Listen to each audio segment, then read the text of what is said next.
Hey, comic lovers, EMoney, the old man, and Thor the Dog of Thunder here with you again. And we're filming in the garage today because we're in the midst of a heat wave. It's hot. It is downright muggy out here. Probably really bad for Thor, isn't it? Right? Yeah? Screw Thor, it's bad for the old man. All right, so we have a lot of comics that we're grading this week. One that may very well have fallen from grace now. Man. Yeah. And we have previews for next week's comic books, and I have a Stump the Old Man question for you later today.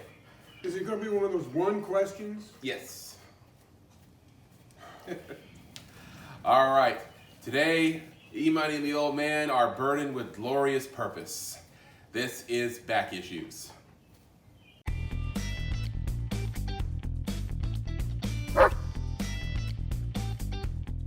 All right, comic lovers, before we get started today, don't forget to subscribe to our channel, turn on notifications, give us a thumbs up, and if you like, leave us a comment. We'd like to hear what you guys think of some of these issues that we review and preview here. All right, so our top 3 or possibly top 4 comic books from last week, depending on if there were any ties. But before we do, we want to mention something here, and we kind of mention it with a heavy heart. Oh, yeah. Yeah. So, if you've been watching our channel, you know that the old man and I have been big fans of Space Bastards for the last few months. Love the book. Yep, and here's issue number 1 here. And it's been a great series, and we have been enjoying the artwork of Derek Robertson. Yeah, just to give you an example, I just picked this page. And hopefully you can see that. The artwork is clean, it's precise. There's no question about what's going on in any panel. You don't have to study it to figure it out. Yep. And one of the things that I've always felt about artwork in comic books was, first off, the art is there to help tell the story. If it does an okay job, then that's good. It's a good comic book. If the artwork is better than okay, for example, a lot of Jim Lee's work, and you find yourself slowing down so that you can admire the artwork on a page, that's a bonus. Mm-hmm. It's not necessary, but it's a pleasant bonus. Yep. Now, if the artwork doesn't help tell the story, in fact, if it detracts from the story, that's a negative. That's a book that I don't really enjoy. Yep. Now, the first 5 issues of Space Bastards we raved on. Yep, it was great stuff.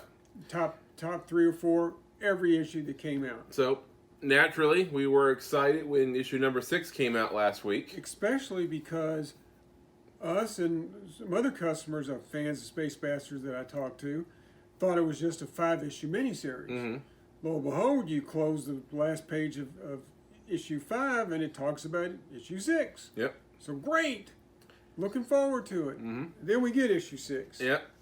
Well, if you didn't notice that a new name had appeared on the credits, then when you flip that first page open, you can tell it's different. And on the first page, you're like, okay, it's different, but maybe I can live with it. Then as the story goes on, you find out that no, you cannot. Eventually you get to this battle scene, and I'm sorry, that's a hot mess. Mm. It reminds me of the artwork in the underground comics back in the 70s and 80s. And it's not pretty. No. It's not something I enjoyed looking at. Mm-mm. In fact, it's, I don't know, just a hot mess. Yeah. And there was one page towards the end, yeah, right here, where a character is walking up to another guy, like right here on the bottom. You know, a simple panel. And the guy looks like he was drawn out of a box or something. I mean, it looked like something a 12-year-old drew. I mean, it's just terrible. So, and it just broke our hearts because, like I said, I mean, the first 5 issues of Space Bastards they've all been in our top 3. I think a few of them were even number 1 for that week. So reading that just broke our hearts a bit, and it's really terrible when the artwork is so bad it takes away from the story, because the writing is still by the same guys, I think, and it's still pretty good writing. It's just I just can't get over the artwork. The artwork actually detracts from the story, which is, to me, is the biggest sin in a comic book. Mm-hmm. And we did notice that supposedly the same artist will be drawing issue 7. And so, unfortunately, EMoney and I might have to give up on Space Bastards. I hope everyone enjoyed those first 5 issues, because unless something changes, that could be the end of Space Bastards. Well, I think it's probably going to be the end for us unless they go back to a different artist. Yeah.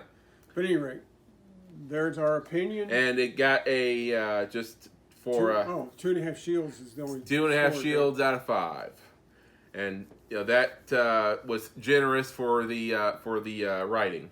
So the writing, I guess it was pretty much up to snuff. I mean, if it hadn't been for terrible artwork, the book, if it didn't crack the top 4, it would have been close. Yeah. But at any rate. Anyways.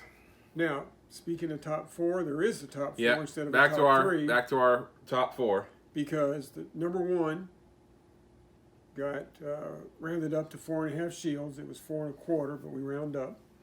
But there was a 3-way tie for second place, which was 4 shields.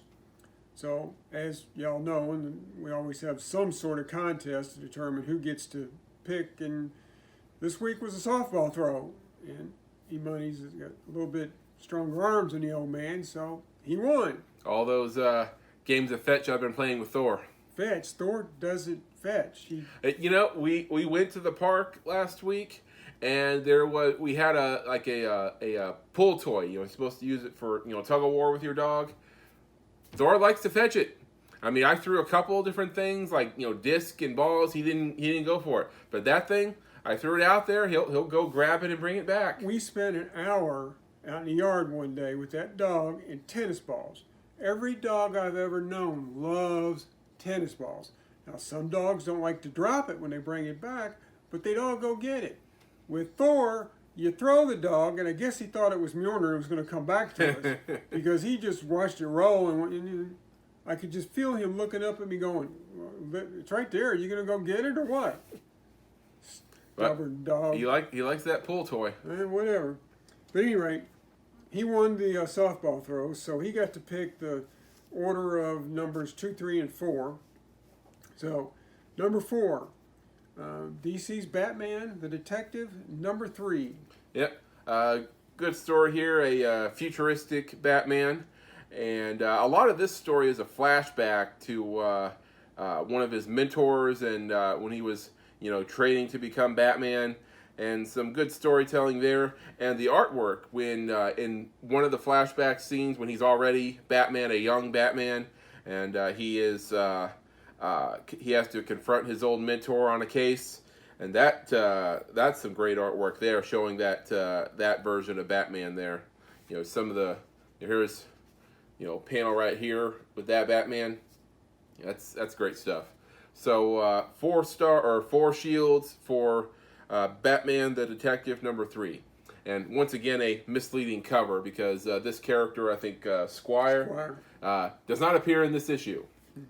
But it seems like that's the way a lot of the variants go. Somehow, Liefeld keeps getting Deadpool on the cover of a lot of Marvel variants, yet he's not in the issue. Yeah, whatever. I'm fine with that, though. At any rate, number 3, also with 4 shields. The only non-DC issue to appear in the top 4 this week. Which is rare for us. Usually the independents do really good. Yeah. So our only independent book this week. If you can call Image an independent. Yeah, I mean it's pretty much the number 3. I would say they're the number 3. I mean, I don't have any sales figures, but from the number of books they put out, I'm going to say they're the number 3 company. Yeah.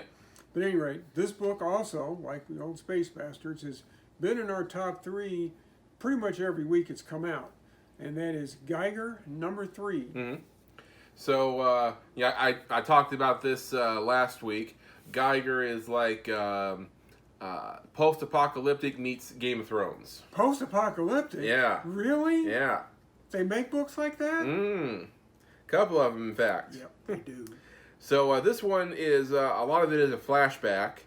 And you have this guy who's the king of Las Vegas, and I mentioned how I don't know why anybody follows him because he seems like a, like a Joffrey Baratheon type guy. And you find out why he has it out for Geiger, and he's got good reason to hate him. Yeah. So pretty good background. Yeah, good story there. Geiger number 3, four shields. All right, now the number 2 book for this week is good old Commissioner Gordon's book. No. I mean, technically, no. No, it's the Joker, number 4, and we got the variant cover this week, and I just think that is just beautiful. Mm-hmm. Of course, the Joker is hideous in this, but the Yeah. artwork is beautiful. All right, so Joker number 4. You see, Commissioner Gordon has been hunting for Joker for a while now, and lo and behold, he finds him. He does. Yep. And a big battle ensues in, I think they're in South America. Sounds right. Yeah. And Joker and old Jimbo, they have a little heart-to-heart. Well, they do. Yeah. So, I still don't understand how Gordon just doesn't shoot him on sight. Mm-hmm. So, great storytelling there. Joker number 4, and great artwork as well. Check that out. Which brings us to number 1. Number 1. All right, another DC book. Mm-hmm. This would be Justice League Last Ride number 2. Picked up another variant cover. Whereas we don't really like the idea of variant covers, we sure do get a lot of them. Yeah. I mean, I always say whenever a comic book, it's rare nowadays, a comic book only has, one cover, I always say, as it should be. Why don't they just pick the best looking cover and just do one?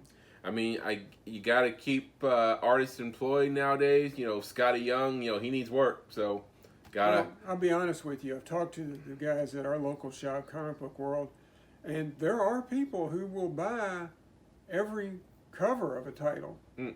I mean, I don't know what they do when something like, I think this week the big book is Venom number something. But there's like 15 different covers. Yeah, for it. I mean, that would break the bank. Right. All right. So, anyways, this issue, the Justice League has been tasked with transporting Lobo, a fugitive that has been captured, and they run into some problems along the way. The first few pages are a flashback scene, and the artwork is just amazing in this issue. I mean, it's... I thought the way this artist draws Lobo is perfect. Yes. Dead on perfect. And great storytelling here.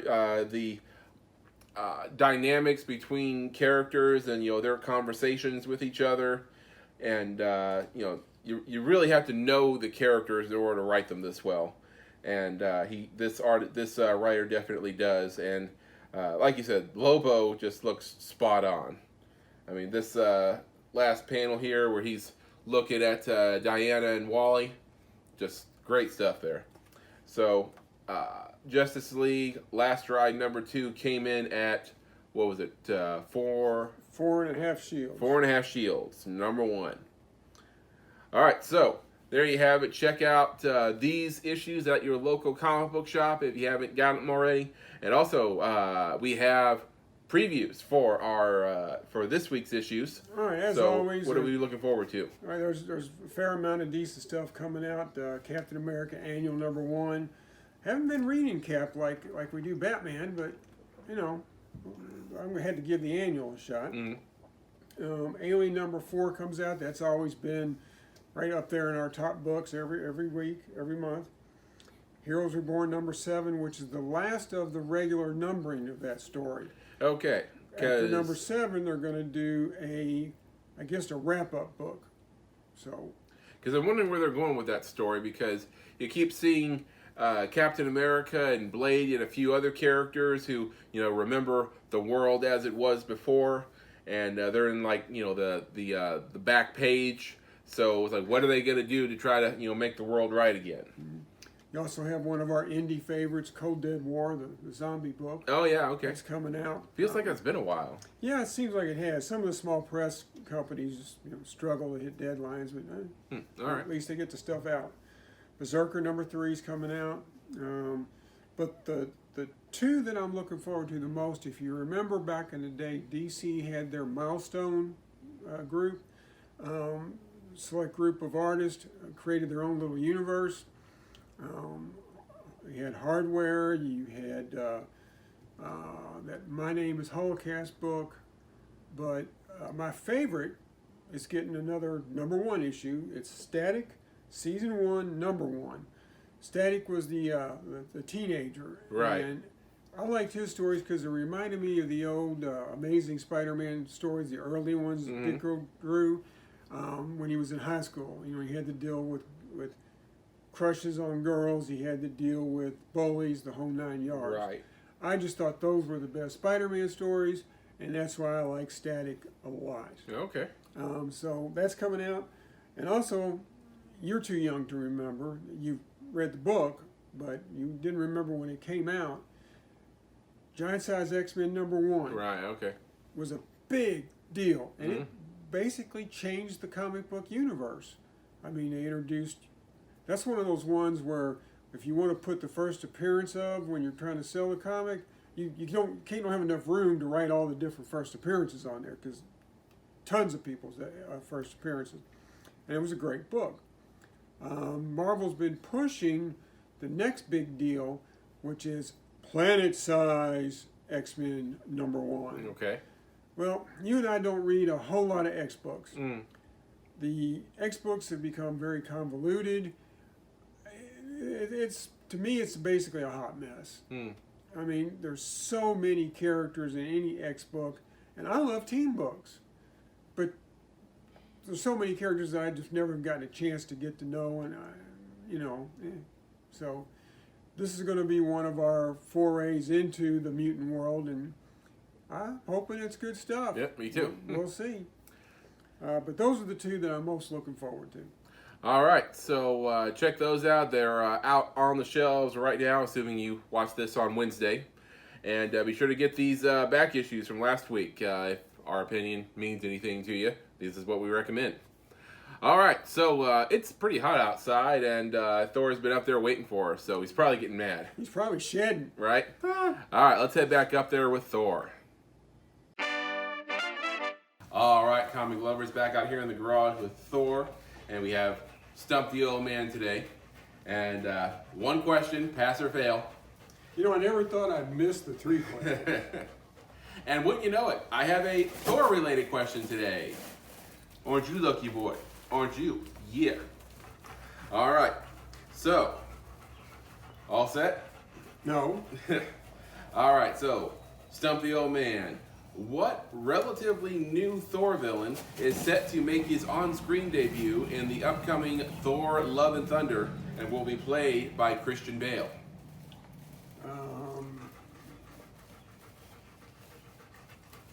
The God Butcher. Okay. Is it no? Oh, I don't know, kid. Should I accept that? Yes, you should. Okay, he said the God Butcher, which is correct. He just didn't say his Yeah. actual name. No's the other guy. Yeah. The correct answer is Gore, the God Butcher. Damn it. I can't even give that one to me. Okay. No, I lost. All right. Gore the God Butcher, who first appeared in Thor God of Thunder #2 in 2013. And here we, at our garage sale, you can find the origin of Gore the God Butcher, Thor the God of Thunder #6. So come out. Yeah. Graded 9.8. Graded 9.8. So come out to our garage sale this Saturday and you can get the origin of Gore. All right. So also, little something to talk about with this Thor. He had his first ice cream cone last week. You looked like you liked it. Yeah, you can find that on the channel here. So see, and just some good wholesome video here. Because Did you two share, take turns? well, no, I mean I ordered a small and they handed it to me and I'm like, this is a small. So I look at Thor and I'm like, okay, buddy, I'm gonna have a little bit of this and then you can have it because you don't need all this. So. All right. Sure, that's what he said. Yeah. All right, that about does it for this episode. So before we go, let you know a little bit about what's going on the channel. A lot of cool stuff going on. I mean, I'm always posting a new video of Thor whenever we have something cool we do, like eating ice cream or going to a new park, right, buddy? Walkies. Yep. Also, I have a new show that comes out every Friday called Tales from the Set. Anyone who's ever had a production job, a few production jobs like I have, you probably have a few stories to tell. They can be stories about fellow production people. They could be the situations you found yourself in while on the job, or it could be about someone famous. So I have collected a number of stories from different production people from across the internet, and sometimes I insert one of my own stories, and I share them with you guys. So tune in on Fridays for Tales from the Set. There's a lot of great stories to be told Some of there. them pretty interesting, I Yeah. admit. Mm-hmm. Even though the old man is not in any of them. Well, you work in production and we'll talk. No, thank you. No? All right. So also we have our Loki reaction videos. It comes out every Wednesday. Loki decided to, take his show out on Wednesdays instead of Friday because, mischievous Loki. So be sure to tune in for those. All right, so also be sure to check the next episode of Back Issues coming out next Wednesday. Sit, boy. Sit. Sit. Sit, Thor, sit. Sit, Ubu. Sit. Okay. Okay, Whatever. we're almost done anyways. All right, we'll catch you guys next week. Excelsior, there he goes. True believers, if you got some comic books laying around the house and they're getting in your way, let us know. We might be willing to take them off your hands. Thor, is that you? Are you doing that? Cool it, fool. Dog of thunder, my bud.